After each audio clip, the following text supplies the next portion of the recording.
Hi friends, അപ്പോൾ ഇന്ന് ഞാൻ വന്നിട്ടുള്ളത് ഈത്തപ്പഴ അച്ചാർ കൊണ്ടാണ്. അപ്പോൾ ഇത് ഞാൻ ഇടുന്നത് ഈ മഞ്ഞ കളറിലുള്ള ഈത്തപ്പഴം കൊണ്ടാണ്.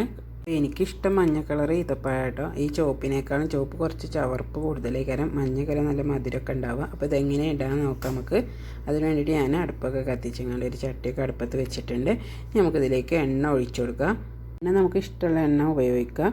എന്നിട്ട് നമുക്ക് എണ്ണയൊക്കെ ചൂടായി വന്നതിന് ശേഷം കുറച്ച് കടുക് ഇട്ട് കൊടുക്കണം. എന്നിട്ട് കടുകൊക്കെ നല്ലോണം പൊട്ടി വന്നതിന് ശേഷം ഇതിലേക്ക് അരിഞ്ഞു വെച്ച ഇഞ്ചിയും വെളുത്തുള്ളിയൊക്കെ ഇട്ട് കൊടുക്കാം. അപ്പോൾ നമുക്ക് ഇഞ്ചിയും വെളുത്തുള്ളിയൊക്കെ എടുക്കുമ്പോൾ നമ്മളെ ഇഷ്ടത്തിനനുസരിച്ച് എത്ര വേണമെങ്കിലും എടുക്കുക. അച്ചാറിൽ എത്രത്തോളം ഇട്ടാലും നല്ല ടേസ്റ്റാണ് ഉണ്ടാവുക. എന്നിട്ട് നമുക്ക് ഇതൊന്ന് നല്ലോണം ഇളക്കി കൊടുത്തിട്ട് ഇതൊന്ന് വാട്ടിയെടുക്കുക. എന്നിട്ട് നമുക്ക് ഇതിലേക്ക് പച്ചമുളക് ഇട്ട് കൊടുക്കാം. പച്ചമുളക് ഞാൻ ചെറുതാക്കി അരിഞ്ഞിട്ട് തന്നെയാണ് ഇട്ട് കൊടുത്തിട്ടുള്ളത്. ഇനി അത് ഒന്ന് വാടി വന്നോട്ടെ. എന്നിട്ട് നമുക്ക് ഇതിലേക്ക് ആവശ്യത്തിനുള്ള ഉപ്പ് ഇട്ട് കൊടുക്കാം. അപ്പോൾ ഞാൻ കല്ലുപ്പാണ് ഇട്ട് കൊടുക്കൽ. നമുക്കിതിലേക്ക് വേണ്ടത് നമ്മൾ ഉലുവ ഒന്ന് വറുത്തിട്ട് അതൊന്ന് പൊടിച്ചെടുക്കുക.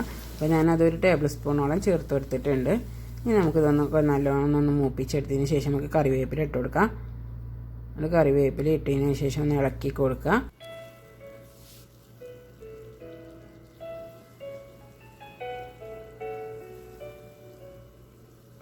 ഇതിലേക്ക് ഒരു നുള്ള് നമ്മൾ കായത്തിൻ്റെ പൊടി, നമ്മൾ സാമ്പാർക്കൊക്കെ ഇടുന്ന കായത്തിൻ്റെ പൊടി ഉണ്ടാവില്ല, അതുണ്ടെങ്കിൽ കുറച്ചിട്ട് കൊടുക്കുക.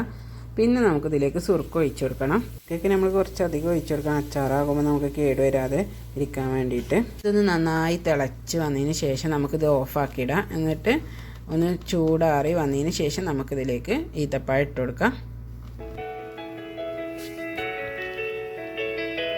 നമുക്ക് സുറുക്കൊക്കെ ഒന്ന് ചൂടാറി വരണമല്ലോ. ആ ടൈമിൽ നമുക്ക് ഈത്തപ്പഴം അരിഞ്ഞെടുക്കാം. അപ്പോൾ ഞാൻ നീളത്തിലാണ് അരിഞ്ഞെടുത്തിട്ടുള്ളത്. അപ്പോൾ ഞാൻ ഈ മഞ്ഞ ഈത്തപ്പഴം നമ്മൾ കുറച്ച് പച്ചയാണ് എടുക്കണമെന്നുണ്ടെങ്കിലും നമ്മൾ അതിൽ തന്നെ കുറച്ച് മധുരമുള്ളത് എടുക്കണം. നല്ല ചവർപ്പുള്ളത് എടുക്കരുത്. എന്നിട്ട് നമുക്കിത് അരിഞ്ഞതിന് ശേഷം നമ്മൾ ചൂടാറിയ സുറുക്കിക്ക് ഇട്ടങ്ങാണ്ട് മിക്സാക്കിയിട്ട് നമുക്ക് കുപ്പിയിൽ ഒഴിച്ചേക്കാം. എന്നിട്ടൊരു ഒരാഴ്ചയെങ്കിലും ചുരുങ്ങിയത് നമ്മളിത് എടുക്കരുത്. എന്നാലുള്ള ഒരാഴ്ചയൊക്കെ കഴിഞ്ഞാലുള്ള നമുക്ക് അച്ചാർ നല്ല പാകത്തിനായി കിട്ടുള്ളൂ. അപ്പോൾ നമ്മൾ അച്ചാർ കേടുവരാതിരിക്കാൻ വേണ്ടിയിട്ട് അച്ചാറിൻ്റെ കുപ്പിയടക്കം ഇങ്ങനെ ഇളക്കി കൊടുത്താൽ മതി. അപ്പോൾ ഇതൊക്കെ പിന്നെ കുറച്ച് നട്ടിട്ടുള്ളൂ, ഇതൊന്നും കേടുവരാനൊന്നും ഉണ്ടാവില്ല. അപ്പത്തിന് കയ്യും തീറ്റ. അപ്പോൾ നമ്മൾക്കൊക്കെ അച്ചാർ ഭയങ്കര ഇഷ്ടമാണല്ലോ. നമ്മൾ വീട്ടിലുണ്ടാക്കുന്ന അച്ചാറാകുമ്പോൾ നമുക്ക് വിശ്വാസത്തോടെ കഴിക്കുകയും ചെയ്യാം. അപ്പോൾ എല്ലാവർക്കും ഇന്നത്തെ വീഡിയോ ഇഷ്ടമായിട്ടുണ്ടാവുമെന്ന് കരുതണു. ഇഷ്ടമായിട്ടുണ്ടെങ്കിൽ ലൈക്ക് ചെയ്യാനും കമൻറ്റ് ചെയ്യാനും ഒന്നും മറക്കരുത്.